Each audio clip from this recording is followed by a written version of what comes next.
Gentlemen, welcome. Thursday after hours, real after hours session. We've been sitting here for a while, but we're ready to go. We got two special guests. Mike, Norm, welcome back to Vancouver. Yeah. Thank you. Thank you for having us. Welcome back. Yeah, it was great you great. coming up. I know with all of this COVID stuff, it's not easy to travel, but thanks for coming. Yeah. I've only been tested one test in this week, so all good. Yeah. You got One to another go back. tomorrow. Yeah, another one. One to tomorrow. go back, so Yeah, be there you two. go. So. There will be two, yeah. How's the trip been so far? I know you guys were like in the room, we saw it in one of the recaps, cooking up some extra material. Fill us in. What's going on to BBT? So as we grow and as our operation are getting more complicated. Nice quote, by the way. Oh, thank you so much. Yeah, I decided to be a little more formal. I like that. So as we grow, so we need to have a better strategy for our YouTube channel, for our education center, for our chat room, for the technologies that we're developing. So that's why Norm and Mike came up, and they're helping us, planning better for variable traders to really become a leader in the financial education for retail traders. And we are still far from perfect. There's so much we can do. And yeah, that was a lot of meetings that we had together with Mike and Norm. And spend some time with the Education Center looking for the next 6 to 12 months from June on and developing what type of material and at what level we want that classes to be at. Do we want it at the basic level? Do we want it at the more experience, or do we want to kind of have a mixture of it? So we came up with a plan that I think is going to work well for the community as a whole. That's amazing. Yeah, long days, a lot of meetings, but productive. I think we have some ideas for strategy moving forward and making things. I mean, we've grown so much in the last few years and long road ahead, so strategize to put us on the clear path to get there. Yeah, I think it's amazing because after the pandemic hit, we got a lot of members joining us, and I was, all of us pretty much were expecting, okay, we're not going to get that many traders anymore, but it's been pandemic almost over and everyone's back to work, but still there are new traders are coming. I think it's just the genie's out of the lamp, so to speak, that everyone wants to learn what is going on in the financial market and benefit from this volatility. Yeah. No, I think it's definitely, things have changed. There's been a shift, the millennials, the younger generation want to be more in charge of their own finances rather than the old go with your investor and advisor. So it's, where the direction we're taking here with Ad Variable Traders is amazing. It's going to help a lot of people take control of their own financial positions, and yeah. Yeah, it's the truth. I mean, my own son out there in Berkeley, 21, already picked up your book, read it, started trading. He's got his own account that he does swing trading in. We have a copy of your book. Maybe you should sign one for for Okay, my sure, son. That would be awesome. sure. Yeah, we have it in the office. Happy to do it, yeah. That's awesome. We have a lot of father and son in the community. I know there was one person who actually said, I enjoyed the community and I purchased another one for my son as a gift because he should be involved in that. That's many years ago. But I know their family members, the brothers are coming, bringing brothers and sisters. Yeah, it's definitely amazing. We saw plenty of them in the meetup, in the Vancouver meetup. I think Mike J, for his son, he purchased the book. Mike J, yeah. Shout out Mike J if you're watching this. There were like two brothers that came in the meetup. Yeah, it's pretty awesome. You should get your son to trading. He's good. I keep my hot keypad locked for a reason right now. At 5 years old, the colors are God knows what kind of position I'll get into. You were like, you're short Tesla from $50. So how did it happen at $900? Oops. How'd you lose your house? My 5-year-old. Did he burn it down? No. My 5-year-old went against the Fed. Went against the short printer. QQQ since 2008. Before, I mean, we had a crazy week in the market, but before we kind of dive into the market, I want to get into one more question. I noticed you missed the pre-market show today. What happened last night in Vancouver? We need more You guys details. took me to the casino. We went out to dinner and then hit the casino for a little bit, and I was on a heater.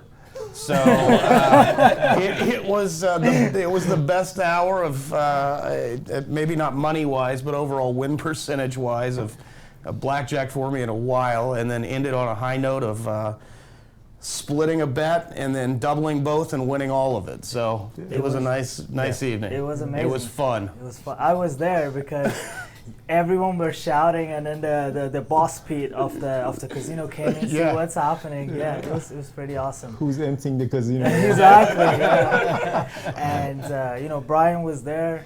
He left early, but he was there, and I could swear, after every bet, he would be like, diddly doodly. Diddly doodly. You gotta double that. Diddly doodly. I knew it. I knew it. Yeah.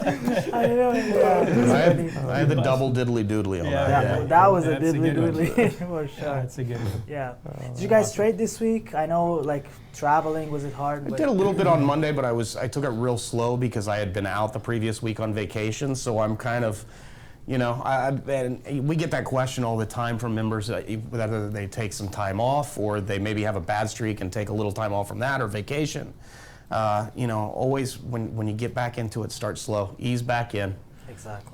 Don't dive head first. The market changes. It could have changed. It has changed a lot in the last 2 weeks. So it's like diving head first into a pool and you don't know how deep it is. Yeah. I did a little bit of trading. I traded from the airport the first time in all my travels. Nice. Sitting there at the airport, took a short on a trade right before getting onto the plane. So now I know how Andrew feels. You make some money and then you hop on a plane. It's always a much better plane. Right, and then a little bit around here, but I've been very, very low risk here, just because I'm out of my comfort zone. Anytime you get out of your normal trading routine, it can really throw a wrench into your trading. And so you want to be very, very cautious when you do that. And you get away from your regular platform. You know, you're trading with a small computer, maybe a small screen, and so it's having beer at dinner. Yeah, that too. that too. Yeah, That can get you. Yeah. How was your week, Andrew? I think it was pretty good. Yeah, I think I traded pretty much all week, and all of them were Almost, green. I think, you had And today, this morning, again, I mean, when we are going to travel or these folks are coming, usually after work we go for dinner, and then after dinner, last night we went to a casino. But I don't have a gambling problem, so I left early. but I couldn't wake up on time, and I missed the open. I came around 10 a.m. Eastern time, which was 7 a.m., and I did a 920 trade that Mr. Brian Pezzi coined that. It was perfect, well executed. Well executed, and it turned out to be a really good trade. I mean, it was a small win, but that nonetheless was awesome. That's what it counts, So this week was crazy. We had the Fed's meeting. Brian, I'll start with you. You're our macro, our basically guy. What do you think? It was interesting. I mean, we were talking on Wednesday about, you know, when everybody's anticipating, you know, the release of the minutes, and then Powell was going to talk, and we told everybody, you know, in the room, just, you know, don't be quickly to react once things come out, because usually the first reaction is the wrong one. And it's exactly what happened. We got when the minutes came out, the market dropped hard, and where did it go? It ended up coming right back up again, and you know, went out at the end of the day near the highs, and then we had another good day today. So it seems like you know, it was kind of what was expected. You know, they hiked a quarter point, and they said they were going to probably be hiking through the rest of the year, and I don't think that really took anyone by surprise. Maybe they even sounded a little more hawkish, which I think maybe investors read that things are still really good in the market, and the economy's really good, and that's why they keep thinking they're going to have to keep you know, rising on the interest rates. So I think that kind of the read through was people took that as a positive, not as a negative. Yeah, I think what really like took off the market was Powell saying the GDP expectation is 2.8%, so no recession.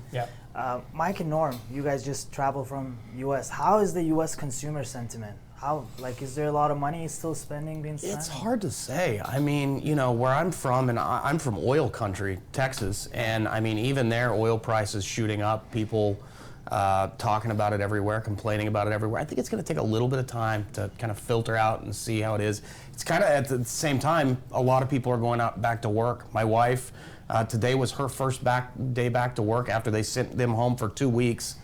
In March of 2020 for COVID. Wow. So when those people have to start, you know, the demand comes in and she hasn't spent any money on gas, so you get a bunch of people with that now having to spend a ton to fill up their tanks. We'll see what it does to consumer over the next few weeks. It was interesting too, because there was a retail number that came out on Wednesday morning, and it was slightly weaker than was expected. So, you could read through that and say, well, the consumer's not spending as much, and we've talked about demand destruction just because of high prices. So, I know I'm from California, so we probably pay the highest gas prices in the nation. except for here. Except for here. Yeah, but in the States, we probably pay the highest, right? And they're ranging anywhere from $6.50. There's areas of LA that have already crossed over the $7 mark. And anytime it does that, it's gonna affect the consumer and what they're spending, because now if you need to get to work, you have to decide, hey, am I gonna fill up my tank, or do I wanna go out and do I wanna buy something that I want, but I don't necessarily need? I need the gas for my car to get to work. I don't need this extra fancy gadget from the store. So I think it, like Norm said, it's gonna take a little bit to kind of really fully realize what's going on, but we're gonna see an impact from the gas prices. Well, and food, right? I mean, Yeah. People have to eat, and food and fuel are kind of the staples that people always have to consume. And so when you're getting higher prices there, you're going to look for places where you can cut back in other areas, and that could probably explain the retail number that was maybe weaker than expected. So, yeah, I think you guys are right on. We're going to have to sort of wait to see how it all settles out. Last night we were speaking, Andrew, and you had mentioned you guys went to dinner like last Friday or something, and you got reservations at a restaurant like instantly that you would have never been able to. Yeah. Is that because people aren't going to go and spend at the nice restaurant? You mentioned Very that possible. I was at Cactus Club. It was empty. The server was like, "Oh, I was just about to be sent home," and we just got a little busier. I think it's with consumer, it's a lot mental, right? Yeah. It's all about expectation. When Yep. people see gas prices, they're like, "Okay, I got to cut back in my spending, even though I have a saving already." And I know you're involved in like private real estate a lot. How's the housing market? You see a slowdown with the rates So going up? usually real estate's market, there is a lag on that. So Yeah. there is a lot of people who already put the offer and their closings are 3 to 6 months later. But I personally, as a real estate investor, I just hold off. What's going to happen? I wanted to buy a property, but now I told my agent that I'm not interested in that because again, everyone goes into the risk-off mode. I mean, I've been relatively active in the real estate market recently, and I can say that prices are still going up here. People are still being aggressive in pricing, and buyers are coming in and bidding above the asking price. Now that's just Vancouver, and I'm sure Toronto's the same, but maybe it's different in the States. I don't know. Well, everybody's moving from his state to my state. So Jacking up prices. I've never seen. I mean, I'm born and raised in Texas, and I spent a little bit of time, a couple years. I lived in San Diego when I was younger, and the real estate market was crazy. It's like we're experiencing in Texas now what it was experienced in California, in the 80s, 90s, and so forth. Yeah. So it's nuts. So, Ali, what do you think about the inflation or the concerns of stagflation on the macroeconomic? Is the inflation transitory? I know this is not a word that everyone wants to use, but it's tough to say really when it's going to go down. I mean, if we look at, I don't know, we talked about it in the last video, where you look at, so there's a natural rate of interest rate that the Fed want to keep, which has to be on par with the long-term inflation expectation. And they're thinking that the Fed's fund is going to be somewhere around 2.5% by 2024. So they think inflation is going to come down, and they have access to better data. They have Bloomberg terminal. So the Federal Reserve want to keep the interest rate around 2.5%. That means that they're expecting the inflation to ease off by supply chain coming back, or gas prices. If the Russia and Ukraine crisis would end, hopefully soon, then definitely it does impact the oil prices because the sanctions will go away. I still believe the inflation is transitory. There is no inherent reason to have such an inflation. Maybe there was a little bit of overspending at the beginning of a stimulus check, but that effect is not going to last forever. The supply chain disruption, if it's fixed, the inflation should come down. Well, there's nothing like demand destruction to address some of that issue, right? Because if you've got demand destruction, then supply chains are less stressed. So there's less buying, less need to purchase or to manufacture goods. So some of the solution to the inflation rate is basically demand destruction because of high prices. Yeah. So, I know. I mean, transitory is an interesting word. I think there's some things that are driving prices higher that aren't transitory. Like the tragedy in the Ukraine right now. Right, yeah. So and when is that going to, subside? Hopefully soon, but could go on for a long time. In the beginning of pandemic, I was listening to a podcast. The person who was talking, he was he was a fixed income trader at Fed, and he was saying Fed is clueless because this recession is not demand-induced recession; it's a supply-induced recession. Right. So they're using the same playbook they used in 2008, but that was a demand-induced recession. This is due to supply. We went into lockdown, so that completely created an imbalance. And he was like at the FOMC, like he was the open market operator for Fed, and he was saying, "Hey, Fed is clueless. They're not doing the right thing." And in hindsight, a year after, he is right. Things are a little out of control. So It's been transitory for a very long time now. yeah. It's no longer transitory. The transitory was transitory. Yeah. The word was transitory. What's the latest with Russia and Ukraine? And again, of course, every time we're talking about war, it goes without saying our thoughts and prayers are with people who are impacted. I mean, we don't want to sound insensitive, but what's the latest? I think it's just going on. I mean, Ukraine's putting up a good fight, and I think I saw something about U.S. sending more military equipment, and they're still debating about how getting fighter jets from Poland. One of the most interesting facts that I've seen out there is the number of Russian generals that have been killed compared to the American general over the course of a 20-year war that we fought between Iraq and Afghanistan. Compared to 1 month, the amount they've lost is significantly more than what we have. And how does Ukraine get that data? Who knows? It's all speculation, but. Interesting. So what's the stance of China on this situation? I think they're trying to remain neutral because they're watching. They're watching very closely because they're still pretty keen on Taiwan, and so they're watching pretty closely. I think, but they don't want to get dragged into this either. I think. So yeah, the economic impact would be catastrophic from delisting of all these companies to sanctions. Like it would be. This recent sell-off of Chinese company Baba, JD, Baidu, is it because of the delisting concerns, because of sanctions, or it's because of regulatory issues? I think a little bit of both. It was both. I mean, there's been the delisting overhang, and then they came back, and then COVID started picking up again, and they did the lockdowns, and then of course, that fueled the short selling as well because now, economic activity is dropping again.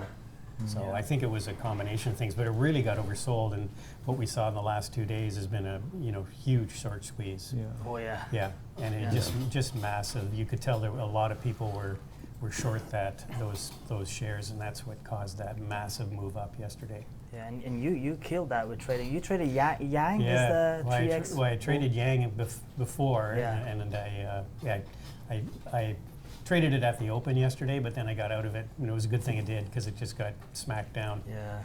So. Shall we? Anything else? Shall we get into some news? Yeah, let's get in there. I saw a couple of things I wanted to talk about. I saw this on Wall Street Bet. I don't know if you guys could see this. This person, 200K to 9K. I lost all my grandma gave me before she died, and that's her screenshot of the. What's the position? I don't know what position it is. Is it a real thing? The Wall Street Bets was actually known for, they call it, excuse my language, loss porn. Like people would actually post their stupid trades and their loss before the GME squeeze. So this was one of them. It might be real. I don't know if Robinhood has simulator, but might be option trade. I've seen those too. And I saw another one a couple days ago about. I think somebody went from 450K to 42 or something, 42,000, like a lot. But I think they'd made a lot, but then basically gave it all back, which is what I did in the in the .com bubble. I made a lot of money, I was up a lot of money, and then I just I wrote it all the way up and wrote it all the way back. So fortunately I didn't lose money, but if I'd have known when to get out and stay out, I would have been better off. But exactly. Anyway. You live and learn. Yeah. Makes you a better trader. Expensive lessons. We all learn at some point. We all have So to. listen, you Yeah. know, it's Agree with that. we Andrew and I, we have a friends and family fund that we manage, and it's just when I saw this, it cracked me up. I'm like, imagine you call your investors and like, hey, this is my quarter. You have no friends and family anymore. So yeah, exactly. So it could have been nice, but things didn't work Didn't out. work Sorry out. about You that. can blow up like this only, I think, in options. I Options. think Oh, for sure. even in leverage ETFs, it's hard to get to that level of drop. The market didn't Destruction. drop that much. I Yeah. mean, I'm heavily leveraged, but it's only options that you can blow up like that. Options and LK? trading margin or trading really Yeah. high beta, like the high beta ETFs. You can rack up losses pretty fast. Yeah. Yeah, don't listen to them. Options are pretty awesome. No, but it's risk management. Yeah. Other thing I saw on Twitter, I think this was hilarious. You guys know Tom Brady retired Yes. and then came back again? 43 days. It's Damn, awesome. even Tom Brady saw a 7.9% inflation and record high gas prices and decided needed to go back to work. I found it hilarious. I found another very funny meme that the guy in Instagram posted that, you know, there was two shots. The first one, Tom Brady said, I'm going to focus on my kids and family. And then the second one, he was just all no slips and fuck them kids. I'll go back to work. That was hilarious. Yeah, he's what, 44 years old, 45 years Yeah, old? 40. I think he turns 44. 45 Yeah. right Oh, before yeah. the season starts. So Yeah, I mean he's still good. yeah, Yeah, he's better than most in the yeah, league better than they're most playing. QBs, So yeah, He did say he wanted to play till he was 45. So yeah, yeah. One it's- more. It's One more very year. impressive, Yeah, crazy. Going into next week, I know you guys are flying out tomorrow. Hopefully, it was a great stay. At least Yeah, so it was far. fantastic. The fun's happening. Absolutely. Fun's happening tonight. And going into next week, any prediction? What do you think? The rally will continue, or we'll get a pullback?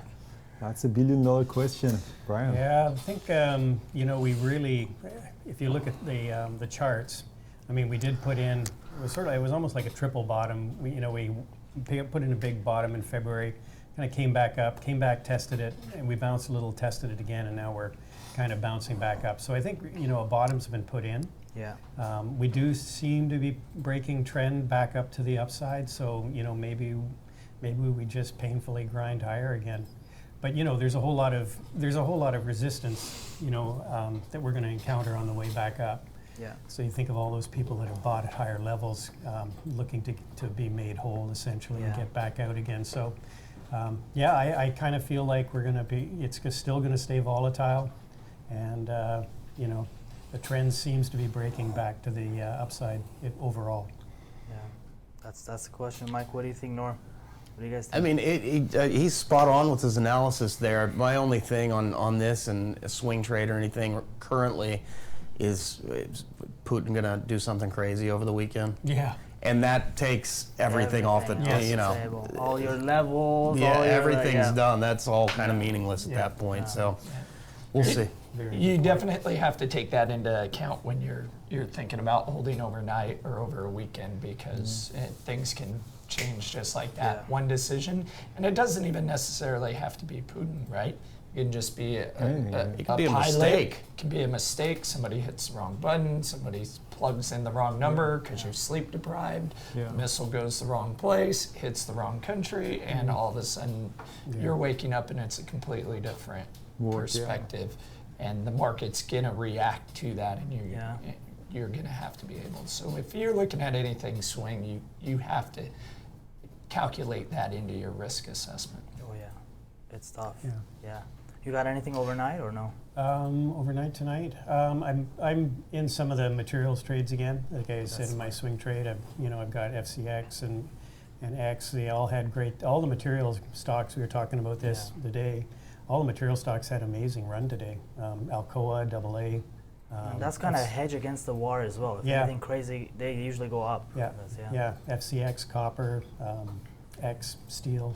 Yeah. And of course, the energy trade just literally turned around today after we had the big run up and then the pullback. So it bounced hard today. So Yeah. Fantastic, everyone. Another great session. Any last words, or we getting ready for dinner? Friday. What's the reservation for tonight? Where are we going? We are going to a Moroccan restaurant. because Very I'm gonna go to Morocco next week. Yeah. So we're gonna get Gonna ready for the food. Yeah, acclimatize.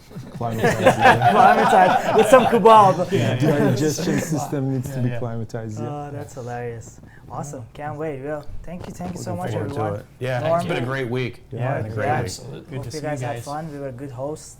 We didn't Absolute- annoy you always. so much. Always. Amazing. Well, can't wait to see you guys.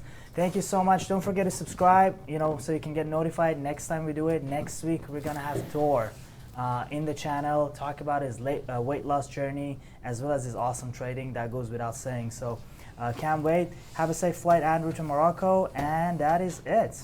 Thank you. See you next week. Thank you.